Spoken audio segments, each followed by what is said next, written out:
this week's edition of World Crisis Radio. Webster Tarpley reporting from Washington, D.C. It's Friday, the 24th of August. And, of course, on Monday, we have the Republican National Convention. They've been going on since 1856.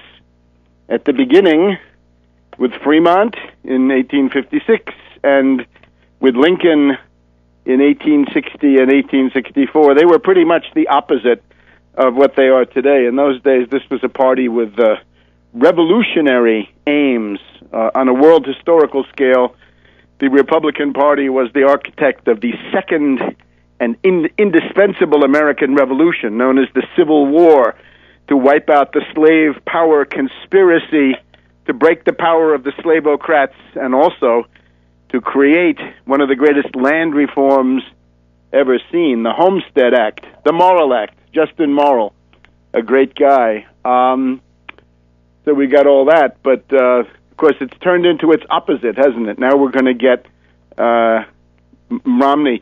It's interesting that in 1856, one of the first things the Republican Party did was to say, we want to put an end to the two relics of barbarism, the twin relics of barbarism, says the Republican platform of 1856, slavery and polygamy. Actually, I think they put polygamy and slavery, meaning Confederates and Mormons. And now the Mormons are going to take over the Republican Party. What a shame, how things turn into their opposites through all kinds of influences. Now, first of all, let me urge you to look at tarpley.net by about the middle of next week, Wednesday, Thursday, around the time that Mitt makes his acceptance speech. We should be offering a written report composed under the pressure of obvious time constraints, but still a report on Bishop Romney's tradition. Bishop Romney. He is a bishop. Now, there is a quibble about what it means to be a bishop. A Mormon bishop is apparently in charge of a single church or ward, I think. The Mormon bishop looks more like a parish priest. He's the one who's going to intervene directly on individuals and harass them, guide them, whatever you want. But then Romney also became a stake president. And the stake, meaning a stake in the tent of Zion, the stake president that's a bishop in normal Western civilization. The stake is the equivalent of a diocese in traditional Christianity. And if you're the head of a diocese, that makes you a bishop. So Romney really is a bishop by any count. He's called a bishop, but again, the Mormon bishop is a step below what we have in Western civilization. But then becoming a stake president, that makes him a full-fledged bishop. So we want to look at Bishop Romney's tradition, the one he claims to love, the one he claims has shaped him, the one he claims to be devoted to, doesn't want to talk about, but nevertheless, there it is. So that's number one. Check tarpley.net at the middle of next week, and we hope to have something to throw into the world historical scales. The other thing here is, naturally, we got an array of television reports on the Mormons. I just mentioned three. ABC News this past week had two separate segments, a two-part profile of the Mormon religion in the ABC Evening News. Of course, these are all cover-ups. Then we had last night, Thursday, the 23rd of August, we had Rock Center with Brian Williams and Harry Smith, Mormon in America. And we also had the BBC with John Sweeney. This was somewhat more aggressive. Well, after NBC, ABC, and BBC, try tarpley.net, and you will see that it's quite different. And it's not so superficial. It's not such a meager public relations account. because there's a cover-up going on. But the one thing that emerges from this that is not hidden is that we're approaching the Mormon moment. The Mormon moment, a moment of affirmation, a moment of, getting back at people. We have to look into this. Therefore, you have to ask yourself whether you want to be part of a Mormon moment, whether there's any place for you in a Mormon moment. So we'll be dedicating quite a bit of today's program to this. Now, the other thing is, if you're in Western Europe on Friday, August 31st, I am likely to be speaking in Amsterdam at the Magneet Festival. Magneet, M-A-G-N-E-E-T, the Magneet Festival, the Magnetic Festival in Amsterdam, Netherlands, Holland, Friday, 31st of August. Should be with my old friend Daniel DeWitt. Daniel DeWitt will be there with me, I believe, and this is likely to be the only European appearance this season. So if you're interested, come on out, and I'll try to have some books. I'll try to have some other things going on. It looks like it's going to be an interview about Syria, and then a presentation about the world economic crisis and what to do about it. So, two things. Again, middle of next week, if you're anywhere in the world, take a look at tarpley.net. There should be then the announcement, indeed the availability, that this report on the Mormons has started to ship, Bishop Romney's tradition, what it's likely to be called, and then the Magneet Festival, Friday, the 31st of August. Do check up in advance, call in advance. It's not 100%, but it's becoming more and more likely as the days pass. All right, so here we are, a couple of days before the quadrennial Republican convention. What do we have? Well, first of all, from Obama, probably the most explicit war threat that we've had from Obama in quite a while, certainly the most explicit war threat that we've had from Obama about Syria. This was one of his, was actually the White House appearance where he was taking advantage of the ravings of the reactionary, really barbarian ideologue Todd Akin, the Tea Party fanatic, Tea Party barbarian from the Republican Party. We don't need to go into that guy's raving remarks, but this is what brought Obama out, right, to get the most out of this. But in the course of appearing to talk about the barbarian Akin, he also got off a war threat, which was that if the Syrian government moves or uses chemical weapons, then the U.S. will attack, invade, go in with troops. Obviously, a sickening reminiscence, a sickening atavism of the Mad Dog Bush, the younger administration, right? The chemical weapons in Iraq, the WMD of Saddam Hussein. Here it is again. The red line is supposedly the chemical weapons, and we've got stories now that U.S. special forces all around the Middle East are on high alert to intervene in Syria. Now, again, this may not be the cakewalk that these forces have somehow become accustomed to. It might become much more complicated than they think. All good reasons not to do it, to back off from this stuff. The other obvious potential here is you've got al-Qaeda terrorists now running around there in large numbers. You've got Libyan Islamic Fighting Group. You've got the various Liwa groups, the brigades, the Islamic brigades, and so forth.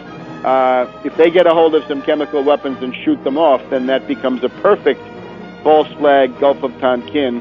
So a word to the wise is sufficient on that. We'll be back in a minute on World Crisis Radio. Welcome back to World Crisis Radio. Again, take a look at tarpley.net sometime around the time of Romney's acceptance speech, assuming it's on schedule. And also, if you're in Western Europe, anywhere near Amsterdam, you may want to stop by the Magneet Festival Friday, the 31st of August, because I'm apparently on the program. And actually, the question that arises here, that's been pointed out by many wags, is whether the Republicans, the party of God, have lost the mandate of heaven because of Aiken, because of the hurricane, and because of all these other problems that they have. So that we'll leave that to the soothsayers, but they may have lost the mandate of heaven. Therefore, serious though is Obama with his red line. Now, there was a high-level conference of Syria and Russia in the past week, and in the course of this, Syria delivered solemn assurances, guarantees to Russia that there would be no use of chemical weapons. What you can see right now in Syria is a radicalization of the civil conflict. It may by now actually be a civil war after all of those death squad fanatics have been shipped in, right? Thousands upon thousands of Al-Qaeda killers and their related hangers-on and fellow travelers. They've been shipped in. So it may be reaching the proportions of a civil war. We don't really know what the hold of the death squads is on that area north of Aleppo, between Aleppo and the Turkish border. But if they're able to hold an area of ground, no matter what it is, then that might qualify as a civil war. There are other definitions of civil war. Take a look at the French wars of religion in the 1570s, 1580s, and you'll get another view of what a civil war looks like. It doesn't have to be as organized as the American Civil War was. But in any case, here's the thing. Think about the United States 150 years ago. It took quite a while to radicalize the U.S. Civil War. At the beginning of the American Civil War, there were people, notoriously McClellan is such a person, right? George B. McClellan. He wanted a negotiated peace. He did not want to use total war methods. He wanted some kind of cabinet warfare that would satisfy everybody's honor and then lead probably to the separation of the Confederacy and then to a military coup by McClellan in Washington, because that's what his clique talked about the whole time. Unfortunately, he couldn't win enough victories to puff himself up.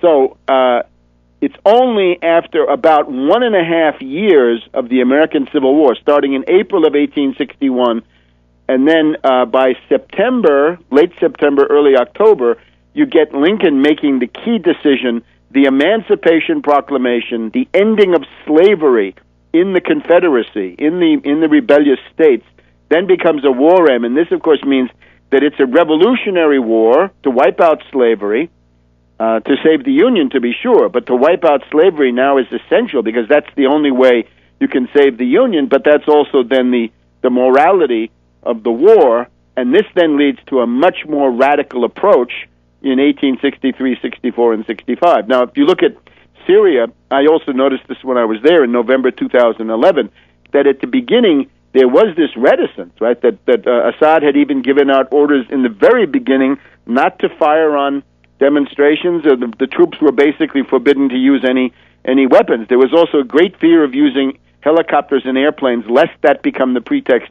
for a foreign no-fly zone. So these moments of reticence have fallen by the wayside as you go more and more towards total war. But this is it's a lawful process, regrettable, deplorable. On the other hand, the responsibility goes to the door of the NATO terrorist controllers who have sent these people in and supported them and paid for them and done their diplomatic dirty work. So the period of about 1.5 years from March of last year, 2011, till now, compares pretty much to the April 1861 to September 1862, and that's the announcement then of the Emancipation Proclamation, which then becomes effective on January 1st, 1863. So this is what's happening with Syria. At the same time, the PKK, the Kurdish Workers' Party, is increasing its attacks. Now, the naivete of Erdogan and Davutoglu is unfortunate. They're blinded by ambition, blinded by vanity. They think that Assad controls the PKK. I'm sorry. Go and look online. Avigdor Lieberman, the Israeli foreign minister, less than a year ago, last September, came out and said the Turks have antagonized Israel because in the wake of the Mavi Marmara, the Gaza flotilla, the Turks have done this, that, and the other thing. Therefore, said Avigdor Lieberman, we Israelis will support the PKK.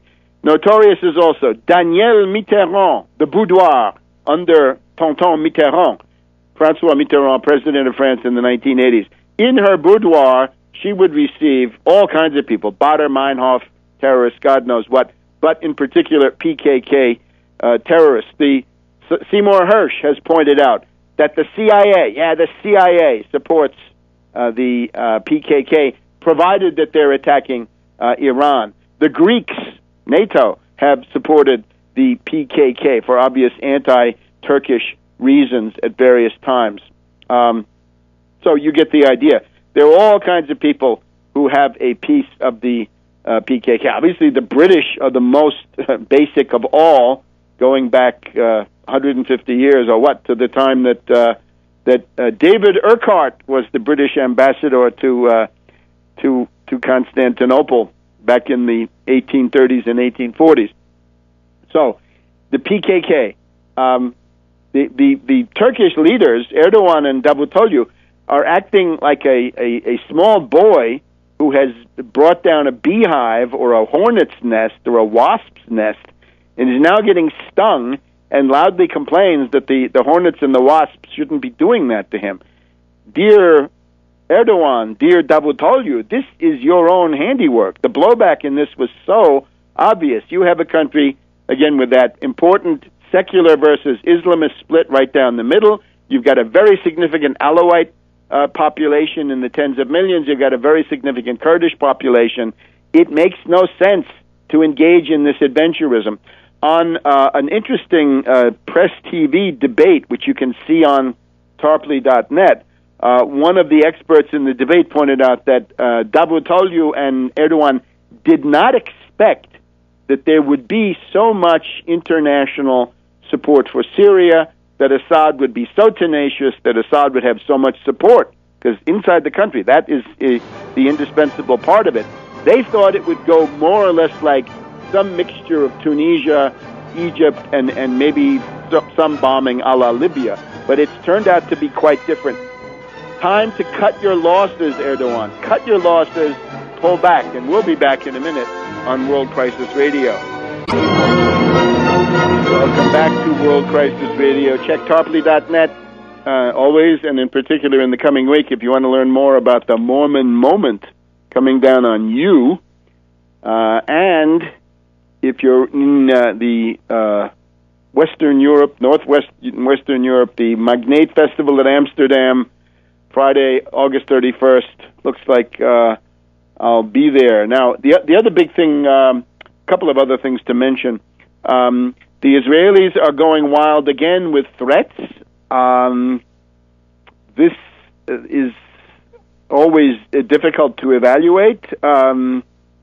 They've cried wolf a lot, but again, it's all it takes is one time. So take it seriously, given that Netanyahu is, after all, a political desperado with his octet, his war cabinet, split down the middle 4 against 4, with a possibility of bringing in one more vote to try to break the tie in favor of war. He's got an institutional rebellion on his hands. The Israeli generals don't want it. They regard Netanyahu as an unprincipled adventurer.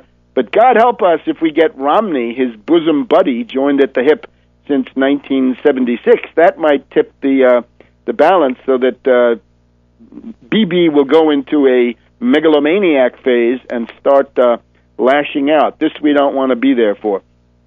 Now, we've also got this coming week, the non-aligned. This is very, very interesting. I would regard this now as in the wake of that important Iran consultative conference on Syria. The Tehran consultative conference on Syria was held 2 weeks ago now, with 30 countries, right, and half the world, that is to say Russia, China, India, Iran, Indonesia, Pakistan, Kazakhstan, Venezuela, Cuba, Belarus, and so forth. It gets up to more than half of the land area and more than half of the population of the world. Those 30 countries, all of them on a very simple platform: national independence, non-interference in internal affairs, and national dignity. In contrast to what Brzezinski thinks, you don't get dignity by being the wretched denizen of a rump state, failed state, secessionist, mini-state, micro-state entity. That gets you nowhere. You want to be a citizen of a big, powerful, modern nation-state, powerful, with economic development, able to fight off ExxonMobil, J.P. Morgan Chase, Halliburton, and the rest of them. So we've got to see what this mood here at the non-aligned will be. It starts on Sunday in Tehran. Now, the U.S. is already freaking out because look at all these people that are going. Ban Ki-moon is going to Iran for the non-aligned. Now, that's, this is now 2/3 of the world in terms of the number of countries. That it used to be the group of 77, but now it's about twice that. So this is the non-aligned, the great tradition going back in particular to the 1975 non-aligned in Colombo, Sri Lanka, Ceylon. But now we've got Ban Ki-moon going to Iran, Morsi of Egypt going to Iran, and you've also got Brahimi of Algeria, the replacement for Kofi Annan.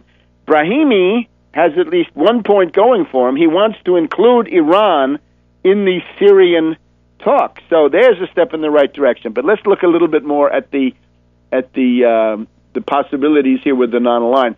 It would be good if they came out with a resolution, let's say, condemning Saudi Arabia and Qatar and maybe the United Arab Emirates and NATO for fomenting this rebellion. Let's see what goes on. So who's going to be there? From Iran, Supreme Leader Ayatollah Ali Khamenei. North Korea, Kim Jong-nam, President of the Supreme People's Assembly. Afghanistan, President Hamid Karzai. Venezuela, President Hugo Chavez. Sudan, President Omar Bashir. Zimbabwe, President Robert Mugabe. Tunisia, Foreign Minister Rafiq Abdel-Aslam. Azerbaijan, President Ilham Aliyev. Egypt, President Mohamed Morsi. Libya, Foreign Minister Ashur Khayal. Well, no gathering is perfect. South Africa, Foreign Minister Nkoana Mashabane. Lebanon, Michel Suleiman, nobody's perfect. India, Prime Minister Manmohan Singh. Australia, how did they get in? Who invited them? UN Ambassador Gary Quinlan. They're not aligned well, let your imagination run wild. United Nations, Ban Ki-moon, and so forth. So this is quite a gathering. How aggressive they can be. The 1975 one was quite aggressive. They demanded debt relief. They demanded a new world economic order. They demanded economic development for everybody. And a lot of them were then couped, right? Indira Gandhi was assassinated within a few years, Mrs. Bandaranaike was brought down with a coup, and so forth. From Afghanistan, we're getting all kinds of stories about these insider attacks.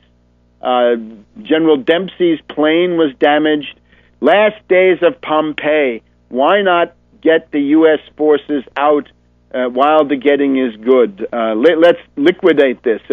This is Obama could help himself. Obama could make a massive step forward by essentially beginning an orderly withdrawal at the with all deliberate speed, so that it doesn't generate its own casualties and problems among civilians or among the forces themselves. But put an end to this adventure, after all, started by Mad Dog Bush the Younger, based on the 9/11 mythological accounts.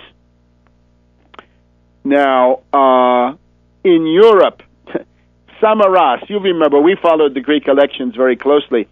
Samaras had to run against his own austerity plan. He couldn't go before the Greek voters and say, I support the Troika, I support the IMF austerity memorandum, the memorandum of understanding, the conditionalities. Samaras had to say, no, that's no good anymore. We've got to get a surcease, right? It's got to be drawn out over time. We want to delay. Well, we've just had this most feckless meeting of the French-German combo. I am sure de Gaulle and Adenauer are horrified by this impotence, right? This fecklessness, the stubborn, impenetrable stupidity of Mrs. Merkel, and now the cowardice and weakness of the feckless Hollande, a lightweight now, we can see. They're agreeing that Greece must stay on the austerity timetable. This is killing people for unscientific, baseless reasons. Austerity causes mortality and morbidity. To put it bluntly, austerity kills. The Greeks have had enough of this, and it's not working. The more austerity you have, the bigger the deficit gets. Ron Paul will never understand, but the Greeks have understood. Austerity doesn't work in its own terms. It does not bring the budget into balance. This cannot work. So Hollande and Merkel have had their say. Right now, Samaras has no cover. Now, here is what we need. Syriza is waiting in the wings. Now, there's an effective anti-IMF opposition that also doesn't want to leave Europe. Greece can't cease being a part of Europe. Greece has been the center of Europe for all these thousands of years. If you go broke, to be bankrupt, doesn't mean that you're not a European anymore. That would be, Europe would have been gone long ago if bankruptcy had been the main consideration to be a European. You can be bankrupt and be a European too. And above all, what does bankrupt mean? You're going to be declared bankrupt by a ratings agency or a zombie bank that's 10 times more bankrupt than you. So, we'll get back to Greece here in just a second on World Crisis Radio. Welcome back to World Crisis Radio. Keep up with everything at Tarpley.net. You'll news on how to learn more about the Mormon moment, Bishop Romney's tradition, and also news about the Magniet Festival in Amsterdam, Holland, Friday, the 31st of August, 2012. What should Greece do? Well, you've got to get rid of Samaras. You've got to get Alexis Tsipras in there, right? This is the one model of political activity that has worked in the past couple of years in Europe and the U.S. to get something positive, right? Ron Paul, you can forget it. You're working for a reactionary. You're essentially supporting Romney. Remember, a vote for Ron Paul is a vote for Romney. That's how it worked the whole time.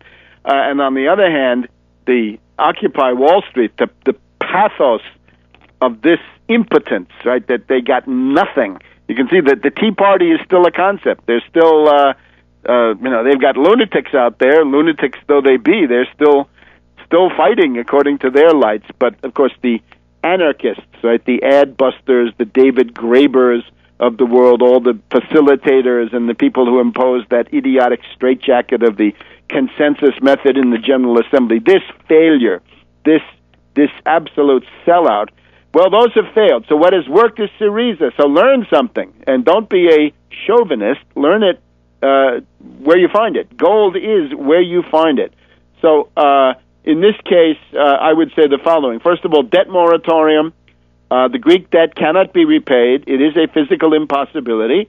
So the obvious thing to do is to put a debt freeze on that. Hoover moratorium of 1931. If Hoover could do it, so can Greece. You simply want to put a debt freeze on there. You want to focus in particular on derivatives debt. All of that should be frozen and thrown into the shredder or pushing the delete button. So the other thing you need to do is, on a European scale, ban derivatives. You've got to outlaw collateralized debt obligations, outlaw the credit default swaps that are used to attack Greece.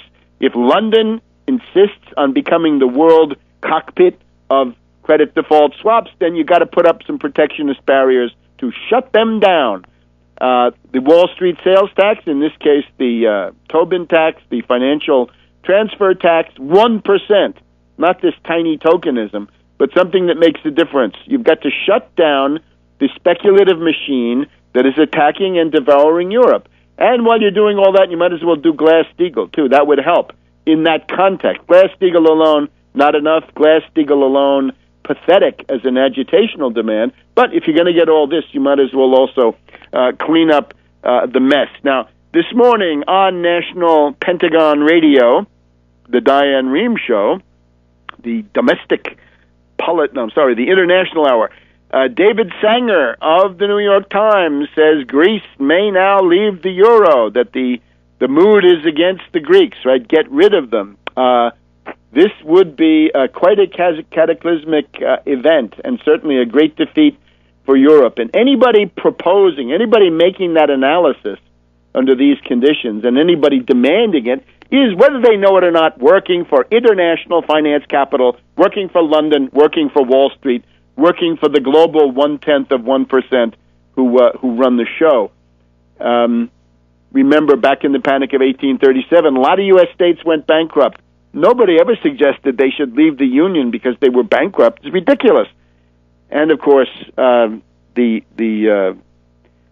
idea that you're going to leave the euro it's like dropping out of the convoy in the North Atlantic. And also, back in Panic of 1837 or other examples, there's no connection in the real world between a country becoming insolvent and declaring a debt moratorium and the crisis of the euro. What does one have to do with the other?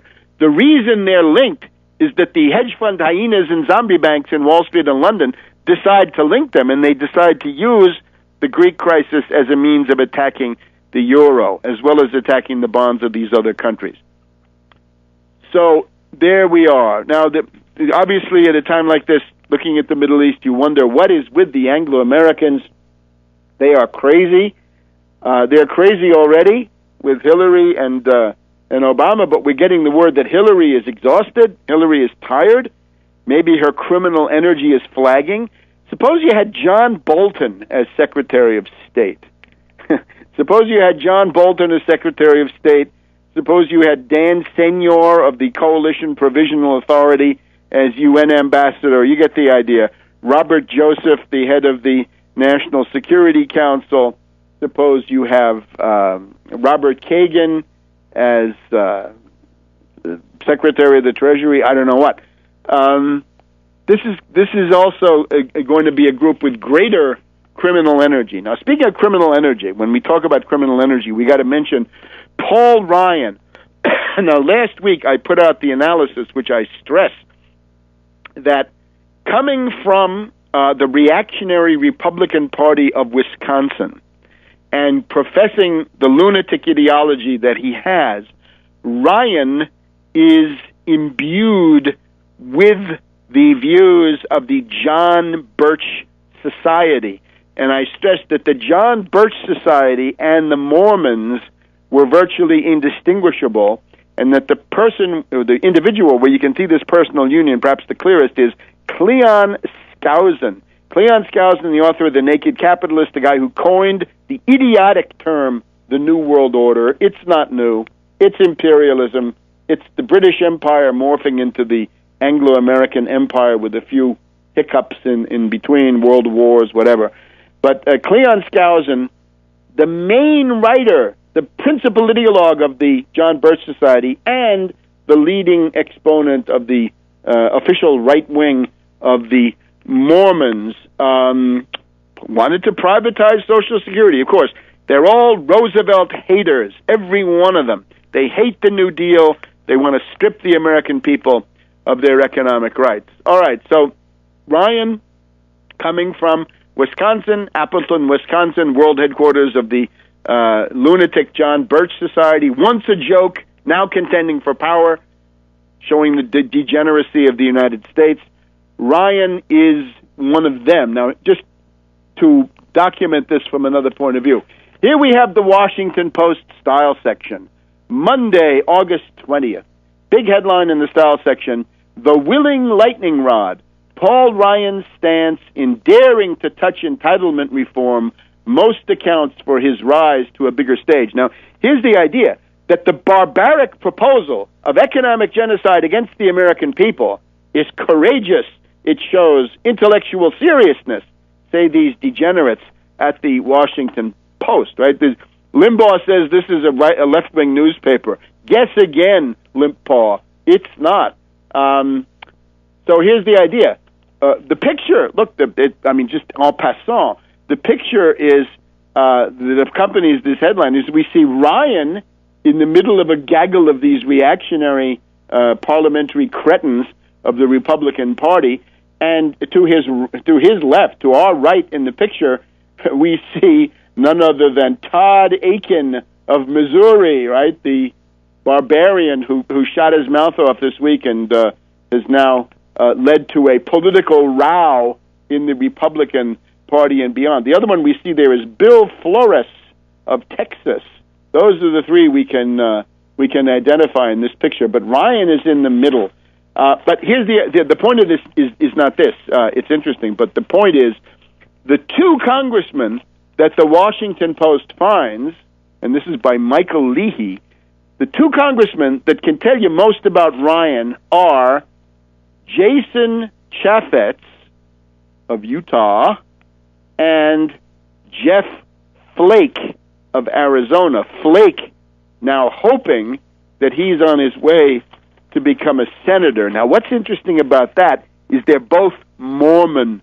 There's a Mormon clique in the Congress, and it looks like Paul Ryan is an honorary member of the Mormon caucus in the House. So QED, this is the basis of that affinity and that chemistry between Ryan and Romney.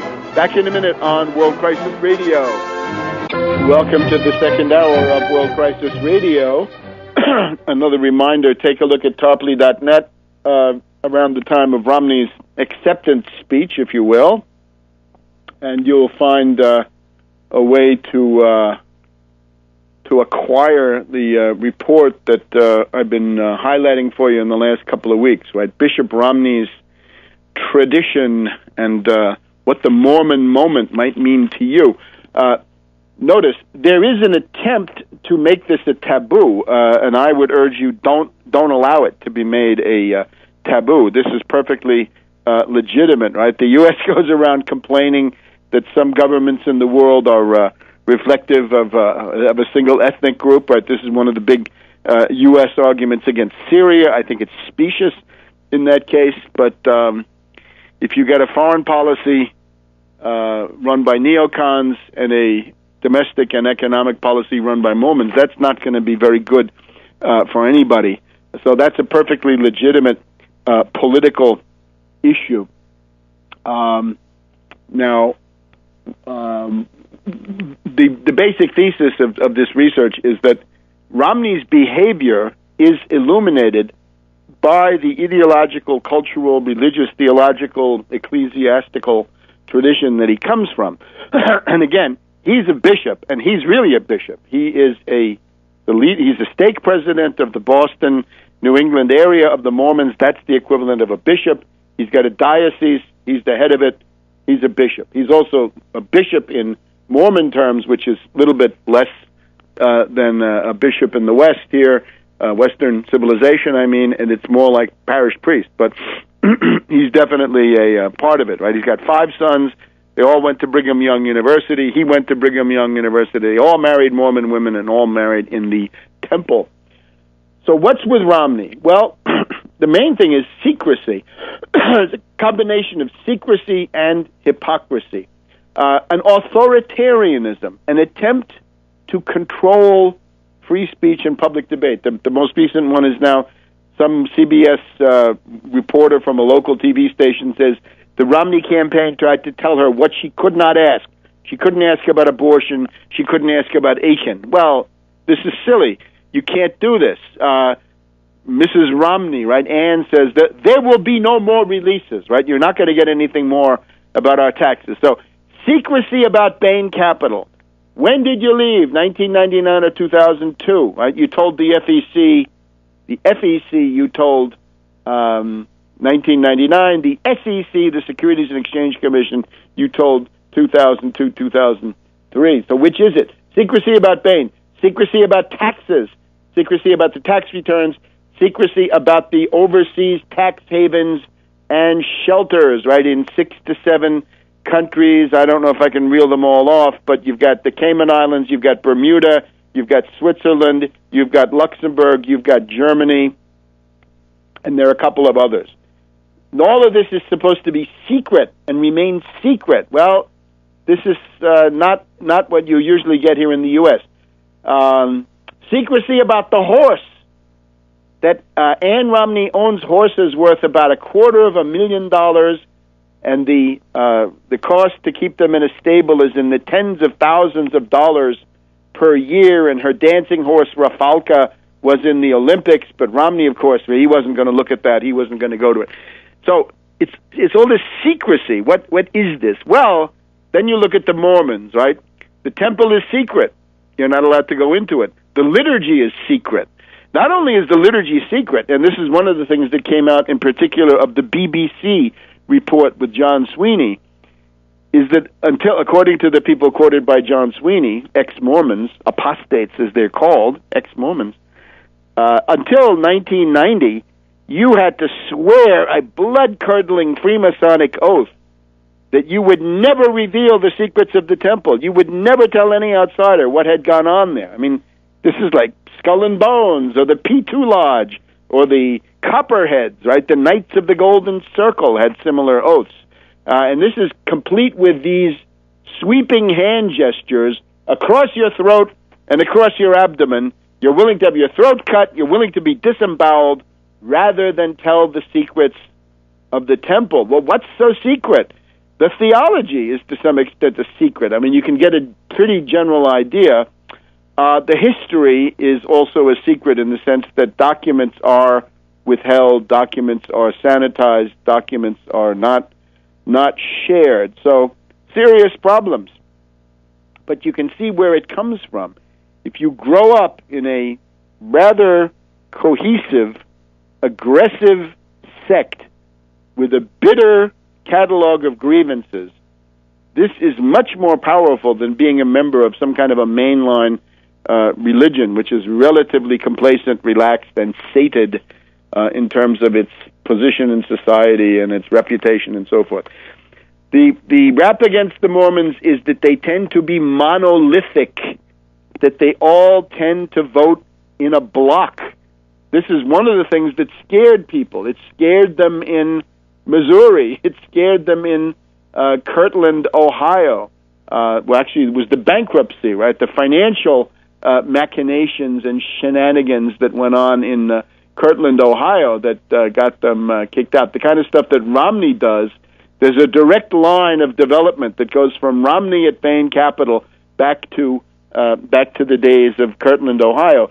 The other interesting thing from the Washington Post this week is there's a profile in the Washington Post of what did Romney do when he was the stake president, especially of the Belmont, Massachusetts operation of the Mormons. And what's clear from this is that there's a close relation of Bain Capital to the LDS Church. These are closely linked, and there are a number of people, not just Romney, but a couple of others. The names will you'll see them in the Washington. You see them in various ways.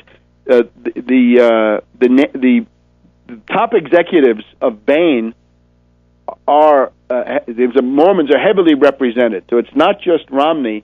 And the Mormon Church, at one point in this Washington Post article, turns to the people at Bain Capital to get advice. Right. So it's a relationship that doesn't just come out of nowhere. So monolithic and block voting. We have a profile of the Mormons from a couple of years ago here. Let's see if we can find this. The New York Times, at the time of the Salt Lake City Olympics, I'm sorry, this is actually the New Yorker magazine. They went through the demography of Utah. Here's what it looks like. It's a one-party state, but it's the Republicans, but it's the Republicans and the Mormons in Utah. Mormons constitute 63% of Utah's population.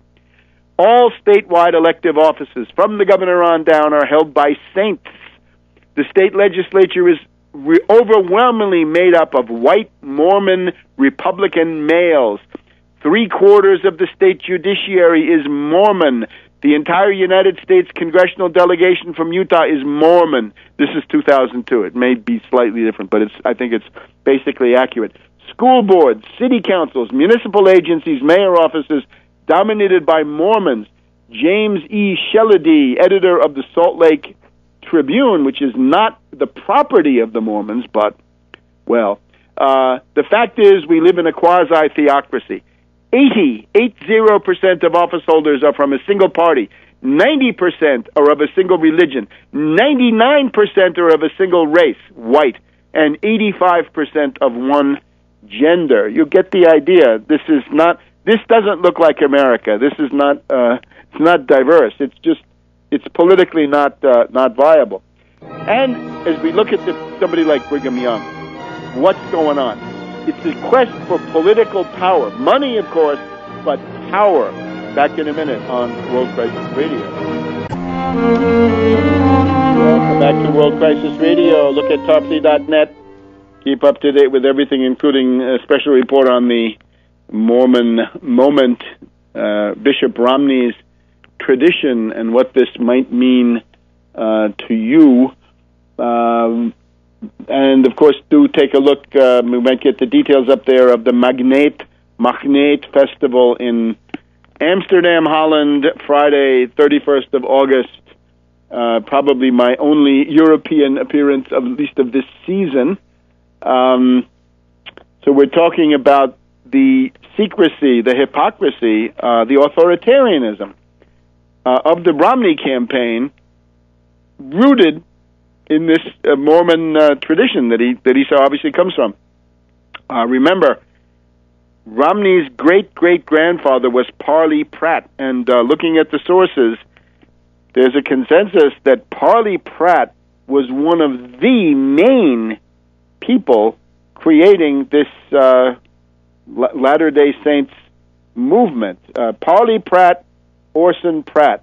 Now, Joseph Smith and Brigham Young were the top bosses, but in terms of who recruited more members, personally recruited them, Brigham Young set up a recruiting apparatus, but that was done by other people in the front lines. Frontline recruiters, Parley Pratt, the Archer of Paradise, this is the key guy, recruiting tens of thousands of people to Mormonism, according to various scholars. So this is an absolutely critical guy, and that's why Romney is Mormon royalty. He's not royalty because of anybody named Romney. He's royalty because of somebody named Pratt, Parley Pratt, Orson Pratt. So it's monolithic. It's Freemasonic. I guess that's what we have to look at. You look at Brigham Young, carnal, vindictive, violent, obsessed with power, obviously carnal appetites. How many, 60, 70, 80 wives, 50 wives, and so forth, and reactionary. So it's not just political power, but it's reactionary political power, right? It's Cleon Skousen, it's Senator Lee, who thinks that child labor laws are unconstitutional, right? This unbelievable troglodyte reactionary stuff. You look at the senators from Utah, right? Hatch, Garn, Bennett, Lee. This is not a good group. Now there are exceptions. There was one, Frank Moss, who wanted to bring the water system into play, and there are some others. But the general rule is that this is not so good. It can't be as totalitarian as it was, but that is the attempt. So it is a faction. It's a political faction, and that's why you've got to be able to exercise free speech and and talk about this. And by the way, let me also point out, in these television accounts, they say Mormonism is the fastest growing U.S. religion. I don't think this is true. I think the fastest growing is actually Seventh-day Adventism. And what is the advantage of Seventh-day Adventism? It's ironic because both of them are headquartered they're extremely, they have a big center of gravity right here in the Washington suburbs for historical reasons, right? The Marriott hot shops started here near Washington, D.C., or in Washington, D.C., and, of course, the Seventh-day Adventist in Tacoma Park and related areas. The Seventh-day Adventists grow faster because they didn't have the racist theology built in, right? And you see the Mormons are trying very hard to catch up now. You're going to have Mia Love, black woman, candidate for Congress in Utah, and she is going to be the alibi, the token. This is token integration of the congressional delegation, and that she wants to go into the Black Caucus and bust it up. Well, this is fairly obvious what's being done. All right, so in previous broadcasts, we have covered Joseph Smith and his Civil War prophecy, that during the nullification crisis, when South Carolina said they were going to nullify the federal tariff in 1832 and threaten civil war, Joseph Smith predicted a civil war, and above all, he predicted that the southern states would turn to Great Britain. And this, I think, is the absolutely fundamental thing that none of the other accounts has really put into adequate, bold relief, that the Mormons are geopolitically, as well as doctrinally, a tentacle of Great Britain, of British imperialism, of British intelligence.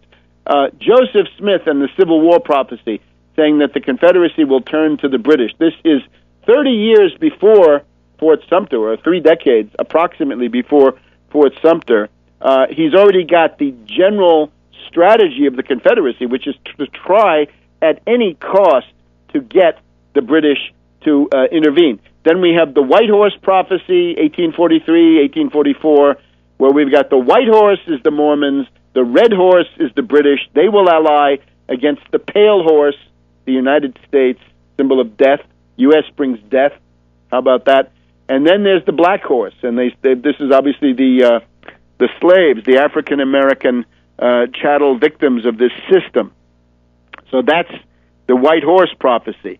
When the Constitution hangs by a thread, the Mormons will seize power and save the country and go on to rule the world. Now, when Romney was in school at BYU, he was considered the great hope to actually implement the White Horse prophecy. He's got to be asked about this. Then, after 1844, Brigham Young, because of the assassination of Joseph Smith by a mob, introduces the Oath of Vengeance, which is this blood oath of a vendetta against the United States of America to be passed on to the third and fourth generation, meaning, I think, eternally. That was in the liturgy, in the temple endowment, as they call it, until 1927. There is also, as the BBC with John Sweeney point out, there is this oath of secrecy where you do this gesture, cutting your throat, cutting open your abdomen. That was in the liturgy until 1990. There is the doctrine of blood atonement coming from Brigham Young, which is patently anti-Christian. Under Christianity, the sacrifice of Christ, who was without sin, to save the world, this is the Lamb of God that takes away the sins of the world, all of them. It is infinite. But Brigham Young says, no, there are some crimes that are too big for that. They go beyond Christ's ability to atone. And what he means is if you kill Joseph Smith, then that's beyond anything else in world history. So blood atonement. You've got to have blood atonement. Now, let's just, we have a number of ways of attacking this. Let's take a minute and look at the Mountain Meadows Massacre. We'll put it in the historical context in a minute, but let's look at the Romney campaign of now and see its connections to the Mountain Meadow Massacre to validate this idea that the tradition is playing a big role. Back in a minute on World Crisis Radio. Welcome back to World Crisis Radio. Keep up with everything at tarpley.net. Take a look there. You'll see a way to get this special report on the Bishop Romney's tradition, and Amsterdam, Holland, on the Friday the 31st of August, the Magnate Festival coming up. I should be on the program. Take a look in advance before you travel. The Mountain Meadows Massacre.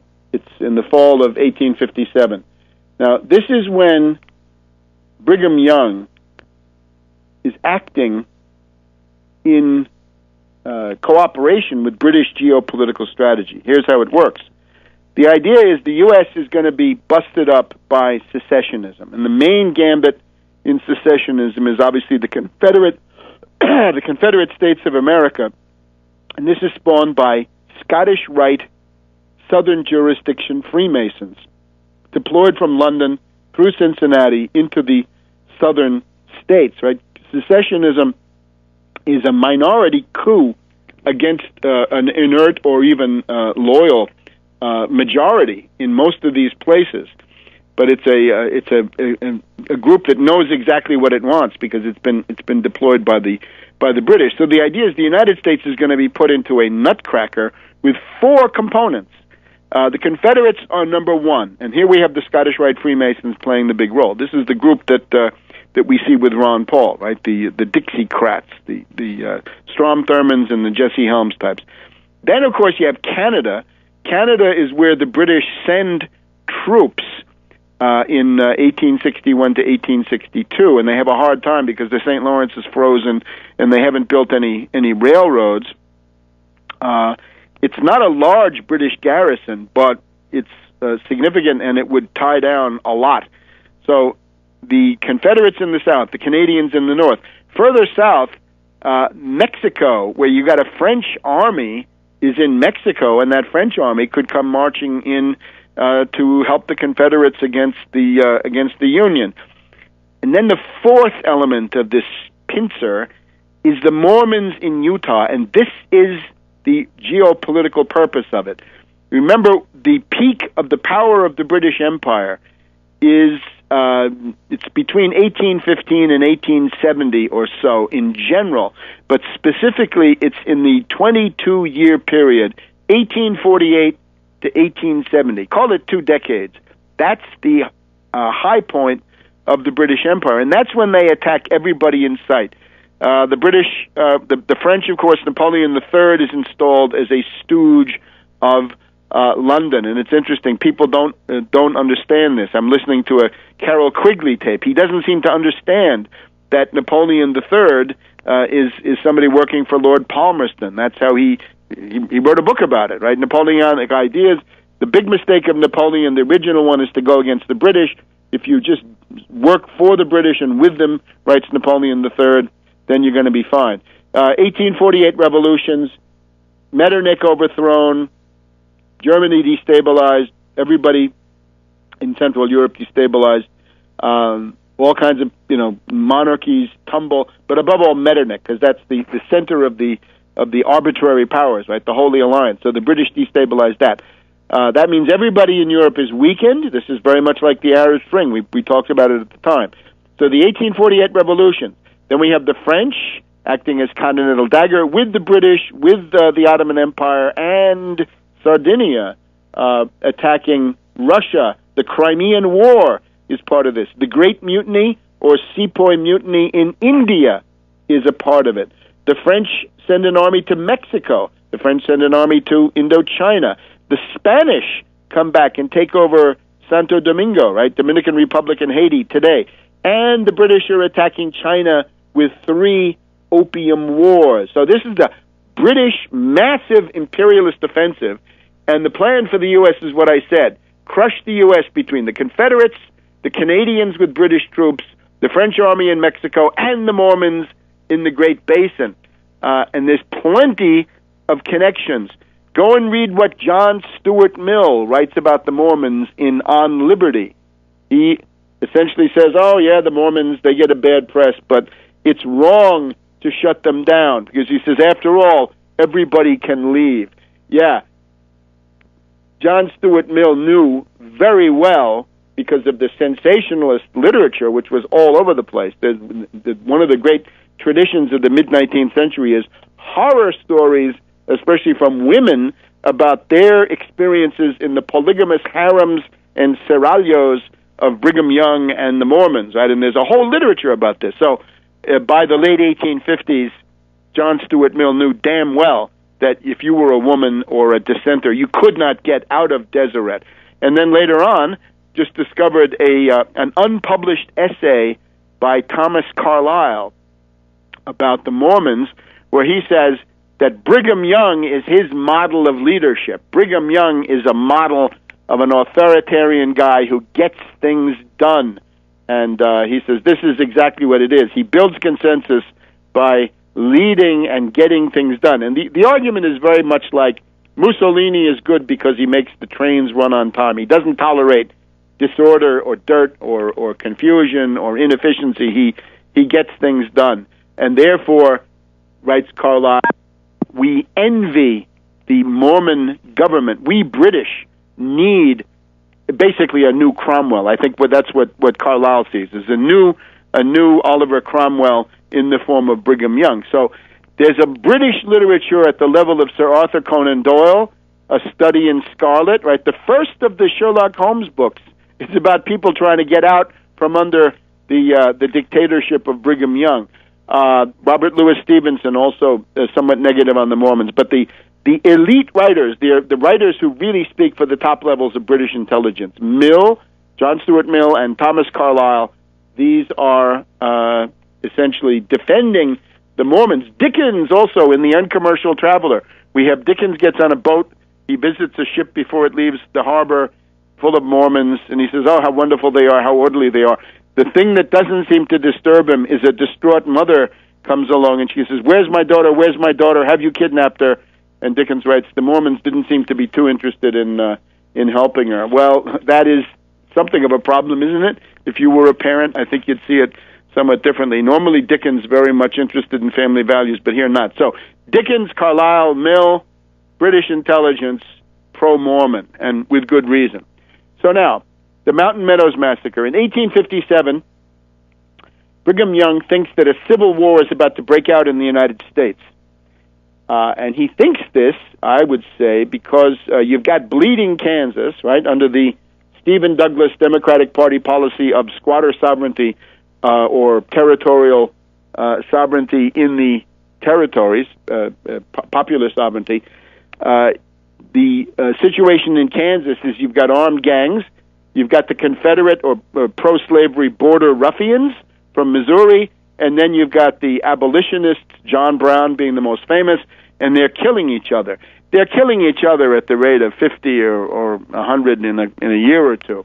It's not a war, but it's widespread terrorism. So John Brown in 1857 is known to be recruiting for his attack on Harper's Ferry, West Virginia. Now, Virginia at that time. So here's the idea. John Brown is backed by this group called the Secret Five, which is a group of Boston and New York bankers, Tappan, Forbes, people like this. These are oligarchs. These are people who are working hand in glove with the British.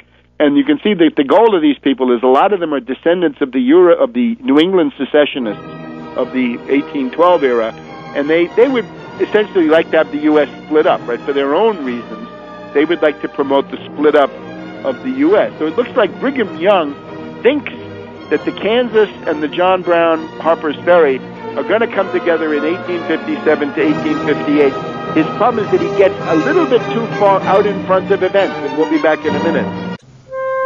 Welcome back to World Crisis Radio. Last reminder, check Tarpley.net at the time of Romney's acceptance speech, Wednesday, Thursday next week. Should be something about Bishop Romney's tradition, if you're interested in further reading. And if you're in Western Europe, Amsterdam in particular, Friday, 31st of August, the Magnate Festival should include yours truly. So in 1855, President Franklin Pierce of Young America, right, Mazzini, appointed a governor of Utah Territory who was not a Mormon. And at this point, Brigham Young decided to implement his phased plan for secession, and this involved gearing up, right? He tried to foment an Indian rebellion. The Congress is the Constitution is absolutely explicit that Congress has the power to govern the territories. But Brigham Young, very interesting, he always says, I love the Constitution. The Constitution is divinely inspired. But then when you get down to every provision, he says, I love the Constitution, but the Congress cannot govern Utah territory. We have to do it under popular sovereignty, and that's it. So don't send any judges or federal officials. He also, as you'll see very soon, he tries to close the borders of Utah so that you can't come in or out without an internal passport. This is also explicitly forbidden. So in the mid-1850s, he's building up, and he starts this reign of terror called the Mormon Reformation, where he has, self-criticism sessions, rectification sessions. This is when he brings in the blood atonement. He's got the Danites, the militia, and the Shenpips. The Shenpips being the exterminating angels, and they go to work on any dissenters. So he's firming up the home front. Buchanan, of course, Buchanan is a doughface. He's pro-Confederate, but he does pull himself together, or probably with ulterior motives, to start this up. August 11th, 1857, Brigham Young tells a cheering crowd in Salt Lake City, I have fixed my determination not to let any federal troops into this territory, and unless the government assumes a more pacific attitude, I declare immigration by the overland route stopped. Okay, that's secessionism. So Buchanan then decides to send a group of federal troops.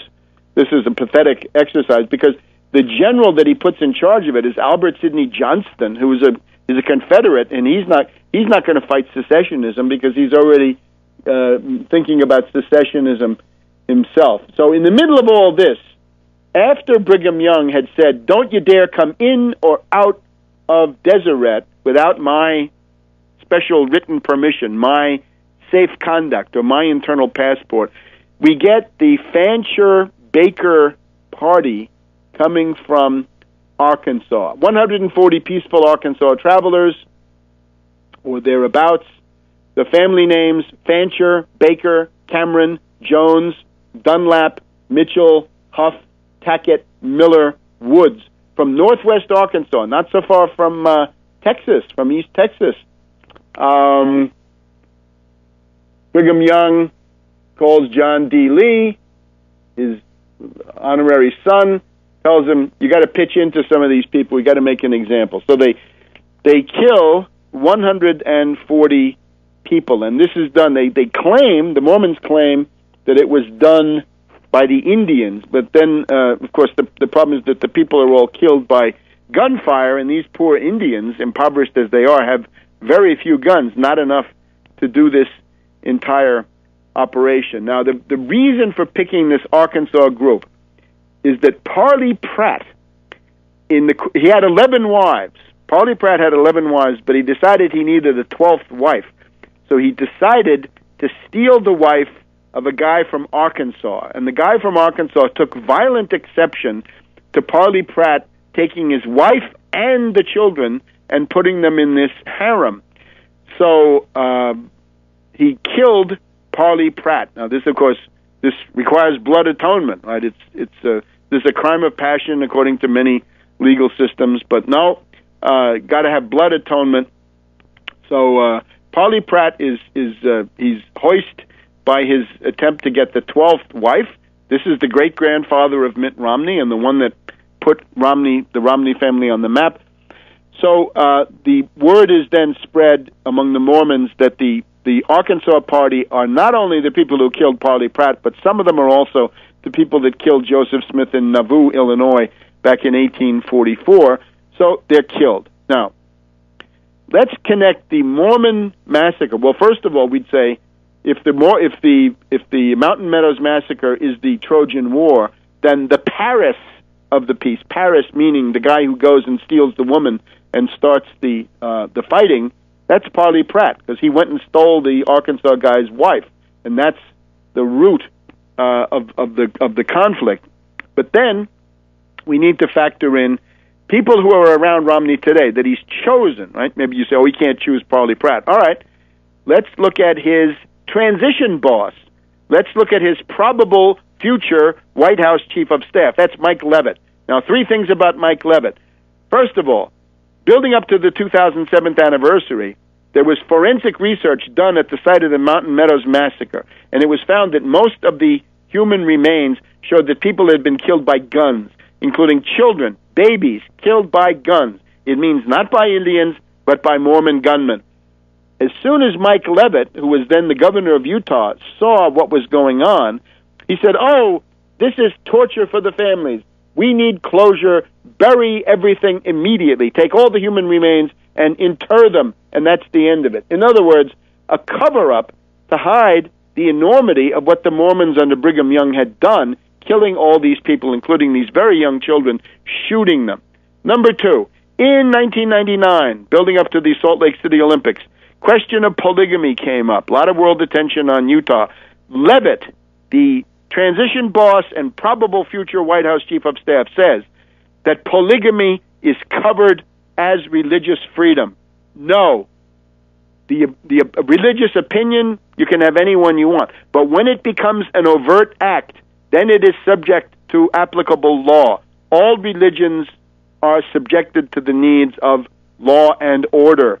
And therefore, since this polygamy is illegal in the United States, this is not the case. So Leavitt had endorsed polygamy basically in 1999. He's now on his way to become the White House chief of staff. How does that grab you? And the third one, when Romney boasts of his work in saving the Olympics, he didn't go there to save the Olympics. He went there to save the Mormon hierarchy. Because the story was that in building up to the Salt Lake City to get the bid for the Winter Olympics, the saints, the Mormon saints in the Mormon hierarchy, gave out about $1 million worth of bribes to officials of the International Olympic Committee in the form of tuition, remission, and other payments. And the most obvious person who was going to go to jail in this was Mike Leavitt, the current transition boss and the current chief of staff. The people who took the fall, Dave Johnson, top Mormon, and Thomas Welch. They were essentially scapegoated. Well, they were guilty, but they took the entire fall for the higher-ups. The case was then dismissed by Judge Sam. Think of him as Son of Sam, the Mormon judge, Judge Sam, U.S. Federal District Judge Sam, a Mormon. The Son of Sam threw the case out. So Dave Johnson and Thomas Welch got off. But Johnson and Welch loudly stated that what was going on was a cover-up and that Mike Leavitt was heavily implicated. And you can read Romney's book. Romney wrote a book about this, telling how great he is. It's called Turnaround. And even Romney says the governor, Mike Leavitt, was widely accused. We can see this in other published sources. The New Yorker story has the same thing. So what Romney was doing was covering up for Leavitt and who? The first president of the church, the quorum of the 12 apostles, and so forth. So the Mountain Meadows massacre is not a dead issue, but it lives in the Romney campaign, and above all, through the choice of Mike Leavitt, transition boss and probable future White House chief of staff. The American people have got to learn these things. You can't make an informed choice unless you're aware of the historical background. So we'll see you next week on World Crisis Radio.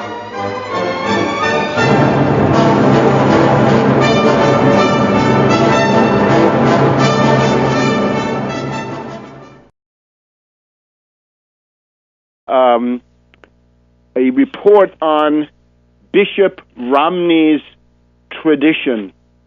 Bishop Romney. He is a bishop. Now, there is a quibble about what it means to be a bishop. A Mormon bishop is apparently in charge of a single church or ward, I think. The Mormon bishop looks more like a parish priest. He's the one who's going to intervene directly on individuals and intervene. Well, harass them, guide them, whatever you want. But then Romney also became a stake president. And the stake, meaning a stake in the tent of Zion, the stake president that's a bishop in normal Western civilization. The stake is the equivalent of a diocese in traditional Christianity, and if you're the head of a diocese, that makes you a bishop. So Romney really is a bishop by any count. He's called a bishop, but again, the Mormon bishop is a step below what we have in Western civilization. But then becoming a stake president, that makes him a full-fledged bishop. So we want to look at Bishop Romney's tradition, the one he claims to love, the one he claims has shaped him, the one he claims to be devoted to, doesn't want to talk about, but nevertheless, there it is. So that's number one. Check tarpley.net at the middle of next week, and we hope to have something to throw into the world historical scales. The other thing here is, naturally, we got an array of television reports on the Mormons. I just mentioned 3. ABC News this past week had 2 separate segments, a 2-part profile of the Mormon religion in the ABC Evening News. Of course, these are all cover-ups. Then we had last night, Thursday, the 23rd of August, we had Rock Center with Brian Williams and Harry Smith, Mormon in America. And we also had the BBC with John Sweeney. This was somewhat more aggressive. Well, after NBC, ABC, and BBC, try tarpley.net, and you will see that it's quite different.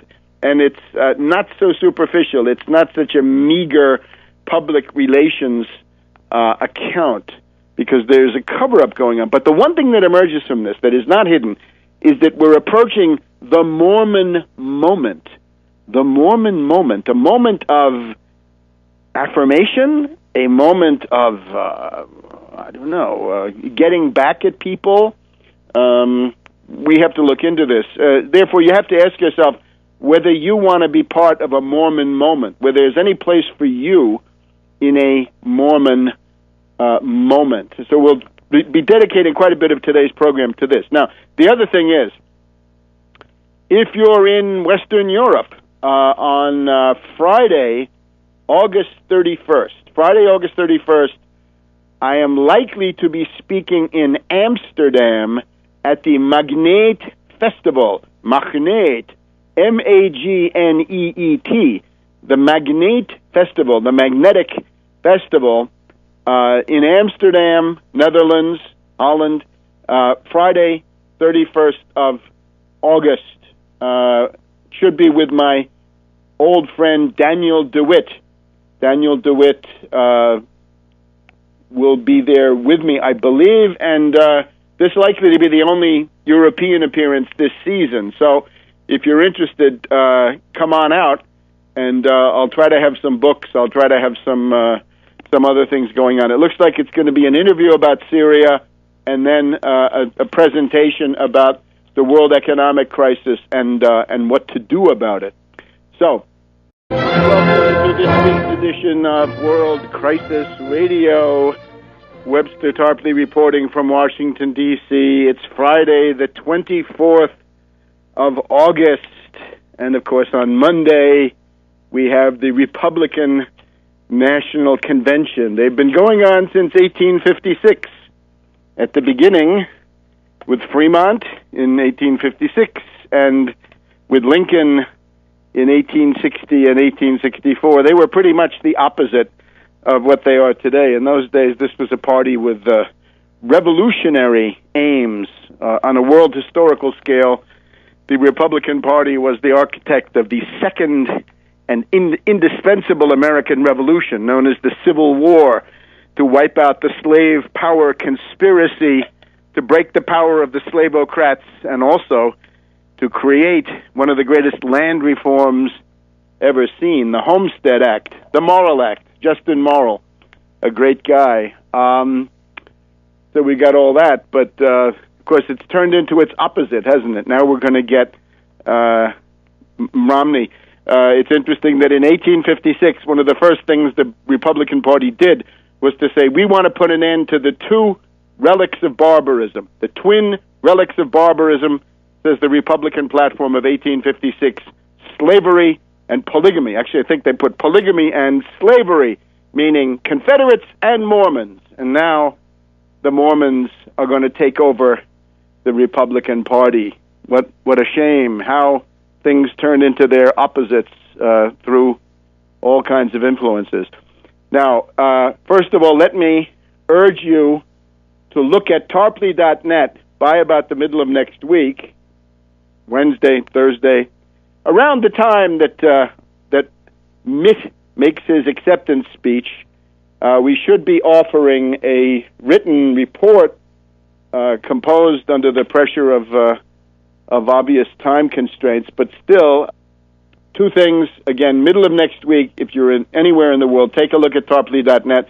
There should be then the announcement, indeed the availability, that this report on the Mormons has started to ship, Bishop Romney's tradition, what it's likely to be called, and then the Magnate Festival, Friday, the 31st of August. Do check up in advance, call in advance. It's not 100%, but it's becoming more and more likely as the days pass. All right, so here we are, a couple of days before the quadrennial Republican convention. What do we have? Well, first of all, from Obama, probably the most explicit war threat that we've had from Obama in quite a while, certainly the most explicit war threat that we've had from Obama about Syria. This was one of his, was actually the White House appearance where he was taking advantage of the ravings of the reactionary, really barbarian ideologue Todd Akin, the Tea Party fanatic, Tea Party barbarian from the Republican Party. We don't need to go into that guy's raving remarks, but this is what brought Obama out, right, to get the most out of this. But in the course of appearing to talk about the barbarian Akin, he also got off a war threat, which was that if the Syrian government moves or uses chemical weapons, then the U.S. will attack, invade, go in with troops. Obviously, a sickening reminiscence, a sickening atavism of the Mad Dog Bush, the younger administration, right? The chemical weapons in Iraq, the WMD of Saddam Hussein. Here it is again. The red line is supposedly the chemical weapons, and we've got stories now that U.S. special forces all around the Middle East are on high alert to intervene in Syria. Now, again, this may not be the cakewalk that these forces have somehow become accustomed to. It might become much more complicated than they think. All good reasons not to do it, to back off from this stuff. The other obvious potential here is you've got al-Qaeda terrorists now running around there in large numbers. You've got Libyan Islamic Fighting Group. You've got the various Liwa groups, the brigades, the Islamic brigades, and so forth. If they get a hold of some chemical weapons and shoot them off, then that becomes a perfect false flag Gulf of Tonkin. So a word to the wise is sufficient on that. We'll be back in a minute on World Crisis Radio. Welcome back to World Crisis Radio. Again, take a look at tarpley.net sometime around the time of Romney's acceptance speech, assuming it's on schedule. And also, if you're in Western Europe, anywhere near Amsterdam, you may want to stop by the Magnate Festival Friday, the 31st of August, because I'm apparently on the program. And actually, the question that arises here, that's been pointed out by many wags, is whether the Republicans, the party of God, have lost the mandate of heaven because of Akin, because of the hurricane, and because of all these other problems that they have. So that we'll leave that to the soothsayers, but they may have lost the mandate of heaven. Therefore, serious though is Obama with his red line. Now, there was a high-level conference of Syria and Russia in the past week, and in the course of this, Syria delivered solemn assurances, guarantees to Russia that there would be no use of chemical weapons. What you can see right now in Syria is a radicalization of the civil conflict. It may by now actually be a civil war after all of those death squad fanatics have been shipped in, right? Thousands upon thousands of